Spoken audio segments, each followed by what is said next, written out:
বিয়াই তোমার মোবাইল তো ঠিক হলোই, টাকা টুকা দেওয়া লাগছে নাকি? টাকা 100 টাকা দেওয়া লাগবে, ওই যে খরচা যাওয়া আসা। আরে কোম্পানির কাজ বোঝেন না, তুমি কত কাহিনী। কিসের উপর জিনিস লাও? কি বসো। বসবো না, একটা কাজে আসলাম। কি কাজ? কিছু টাকা ধার দেন, কুরবানি দেওয়া লাগবে। টাকা নাই রে ভাই, একবারই তো আমরা দুই ভাই এক জায়গায় খাই। বড় ভাই কুরবানির ভাগ দিয়েছে, আমারও ভাগ দেওয়া লাগবে।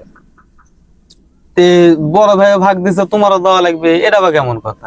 একবারে তো এক সংসার, তুমি তো বিয়ে শাদী করেননি, তাহলে তুমি আবার কুরবানি দিয়ে কি করবে? এক হাঁড়িতে খান না, হয় এক জায়গাতে সব খাই। তাহলে আবার একটা হলে দিবে, তো তোমার ধার করে কুরবানি দেওয়া লাগবে। লোক সংখ্যা বেশি তো, আমাকে আত্মস্বজন বেশি তো, সবাক জড়াবে তো।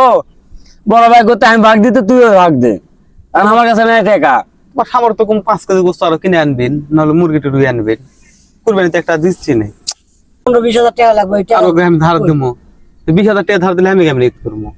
দুই ভাই মিলাই দাও। দুই ভাই মিলেও হবে না ভাই, ঈদের আগে টাকা আমাকে ধার হয় কও? আমরা তো চাকরি করেই খাই। তোমার ইনকাম রেট টাকা, তুমি কেন 22 টাকার হাউস করবেন? তোমার সামর্থ্য নেই, তুমি একটা দিচ্ছেন, ওটা তো হচ্ছেই। তো তোমার দূরে দেওয়া লাগবে গে, একটা বাদ তো। একই সংসারে দুটা কুরবানি লাগে না দুইজনের? এই এনে বুঝা পাই না আমি ওরকম।